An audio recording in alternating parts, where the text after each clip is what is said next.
Desde el Consejo de Cardiología Pediátrica y Cardiopatías Congénitas del Adulto, Dr. Rodolfo Kreuser, vamos a hablarles de resonancia magnética y tomografía computada en cardiopatías congénitas.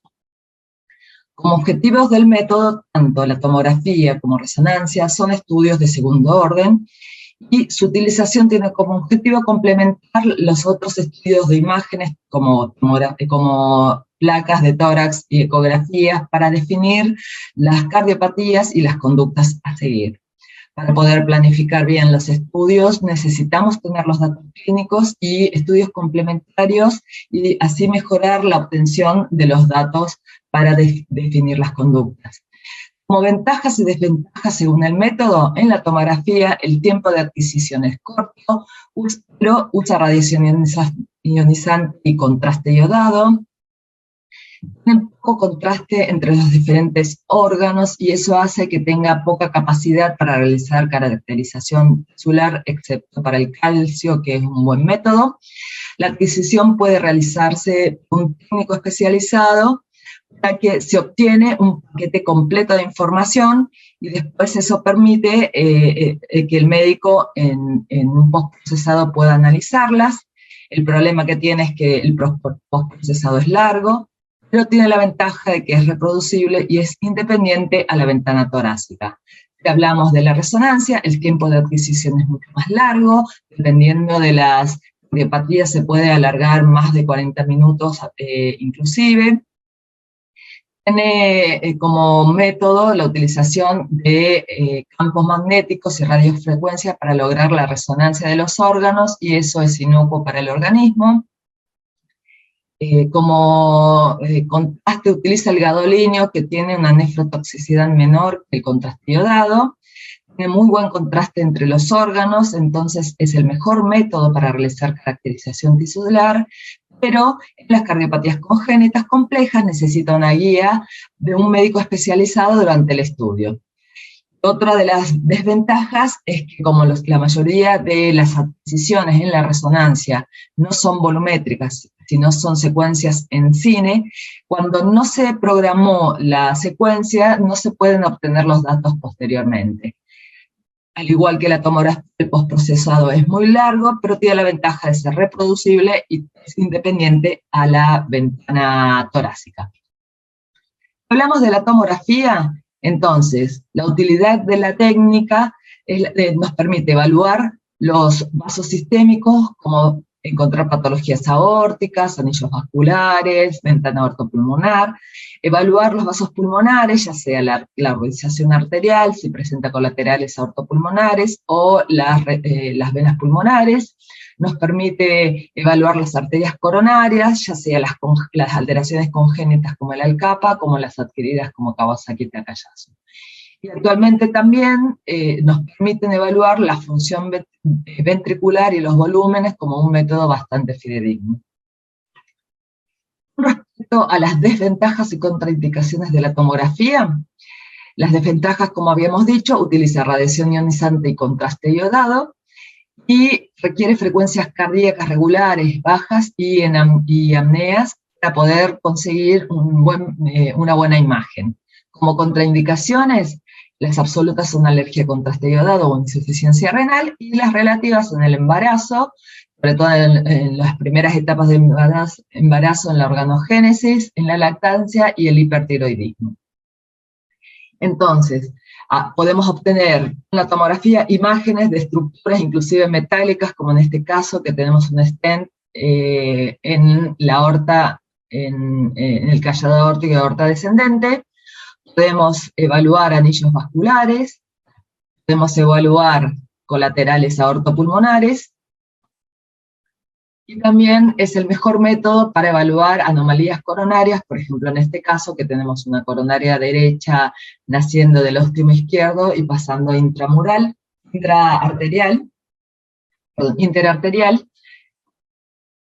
Si pasamos a la resonancia, la utilidad técnica de este estudio es un estudio que permite el estudio anatómico de las estructuras cardíacas y vasculares, ver la relación entre las estructuras vecinas y evaluar el pericardio. Como estudio hemodinámico permite evaluar los ventrículos, los volúmenes, la función, la masa muscular, la motilidad segmentaria, la morfología ventricular. Permite evaluar el miocardio, ver la perfusión, caracterización tisular de masas, ver si tiene inflamación, viabilidad. Permite analizar las miocardiopatías no isquémicas y la deformación sistólica, como habíamos dicho. Permite también evaluar los vasos, tanto la anatomía como el pasaje de flujos, y permite evaluar de forma dinámica el pericardio.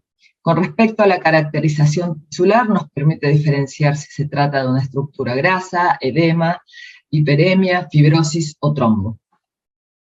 ¿Cuáles son las desventajas y contraindicaciones de la resonancia? La desventaja es que no es capaz de evaluar calcificaciones, no puede evaluar adecuadamente estructuras metálicas, como stent, prótesis valvulares, tiene menor resolución espacial que la tomografía, menor resolución temporal que la ecografía y menor capacidad para evaluar las coronarias. Y como contraindicaciones, las absolutas son dispositivos activos como marcapasos, desfibriladores que no sean compatibles, neuroestimuladores, infusores de drogas, implantes cocleares, lentes intraoculares, neurismas cerebrales, excepto los que fehacientemente sean no ferromagnéticos, y si el paciente tiene inestabilidad hemodinámica, es dificultosa la monitorización y además necesita mucho tiempo en decúbito supino que el paciente puede no tolerarlo. Con respecto a las contraindicaciones relativas, está la claustrofobia y los implantes de dispositivos endovasculares o stent de poco tiempo de evolución. Entonces, habíamos dicho que puede evaluar la motilidad segmentaria y la función sistólica. En las miocarditis podemos ver tanto la función como la perfusión, como zonas de fibrosis. Permite diferenciar con las secuencias de T2 edema y con la secuencia T1 hiperemia. Podemos ver en el realce tardío si hay infiltración o fibrosis miocárdica. Podemos evaluar tumores intracardíacos, en este caso en las primeras imágenes vemos un mixoma que está adherido a la valva anterior de la mitral. En este caso tenemos un trombo en una zona fibrótica del miocardio a nivel apical, y en este último caso podemos ver que hay una masa ocupante en el miocardio que con la supresión grasa desaparece y tenemos el diagnóstico fehaciente de que es una estructura grasa. También podemos evaluar patologías valvulares, ya sea válvula aórtica, en este caso que es una bicúspide, como podemos evaluar la arteria pulmonar o la válvula mitral, y en este último caso que presenta prolapso. Las patologías aórticas también son evaluables a través de la resonancia. Podemos ver que tiene una disección tipo B, y en este último caso es una coartación de aorta que tiene un aneurisma en el callado. Ahora, ¿qué hay de nuevo en estos estudios complementarios? Les presento este trabajo, que es un trabajo prospectivo multicéntrico realizado por 10 centros de diferentes lugares del mundo, en donde analizaron desde el 2013 al 2015, realizaron reconstrucciones tridimensionales para planificar cirugías en cardiopatías complejas. ¿Qué es lo que nos pudo permitir ver este estudio? Entonces, lo que hicieron fueron tomar imágenes convencionales, tanto ecografías como placas y tomografías o resonancia, y con eso evaluaron la estructura tridimensional cardíaca. También se hicieron modelización tridimensional e impresión tridimensional, y se tomaron entonces 3 estadios. En el primer estadio, lo que se hizo fue analizar en Ateneo con clínicos y quirúrgicos de alta experiencia, para definir con los estudios convencionales el seguimiento del paciente, dividiéndolo en seguimiento clínico o tratamiento quirúrgico, y dentro del tratamiento quirúrgico se definieron los tipos de conductas que se iban a seguir. En el estadio 2, lo que se hizo fue la impresión tridimensional de las estructuras cardíacas de los pacientes que ingresaron al protocolo. Se volvieron a analizar mediante Ateneo la resolución que se había de los pacientes y se vio si hubo cambios de las conductas, ya sea pasar de conducta clínica a quirúrgica o de conducta quirúrgica a conducta clínica. Y dentro de las conductas quirúrgicas se definió si es que se mantenía el tipo de cirugía o se hacía un cambio de técnica quirúrgica.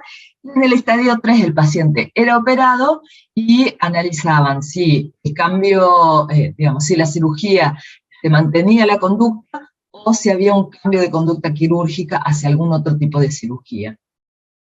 Con esto entonces, en el primer estadio, se tomaron, digamos, entraron en el trabajo 40 casos, de los cuales entraron en un 12 pacientes entraron al seguimiento clínico y 28 pacientes ingresaron al estadio quirúrgico. Dentro del estadio quirúrgico se definieron las conductas quirúrgicas y en el estadio 2 se entregó la impresión tridimensional a los cirujanos y a los clínicos. Los cirujanos tuvieron la posibilidad de practicar la técnica quirúrgica con el modelo tridimensional y con eso se definió a ver si hubo algún cambio en cuanto al manejo que se había decidido con el paciente, y se vio que en los pacientes que se había decidido conducta quirúrgica, que eran 12, de ellos se cambió la conducta hacia un manejo quirúrgico. Dentro del manejo quirúrgico, que eran 28 casos, 15 pacientes se realizó un cambio de plan quirúrgico con el modelo tridimensional. Entonces, en conclusión, en el estadio 2 de los pacientes que se habían decidido, un 45% tuvo un cambio de conducta y fue un número estadísticamente significativo en donde la impresión tridimensional ha permitido que la decisión quirúrgica sea cambiada y tenga un manejo diferente para el paciente. Y en el tercer estadio el paciente era operado y con eso se definió si los cirujanos estaban satisfechos con la impresión tridimensional y todos estaban o satisfechos o altamente satisfechos con la obtención del modelo tridimensional previo, y de ellos más del 96% mantuvieron el tipo de intervención con éxito clínico y quirúrgico.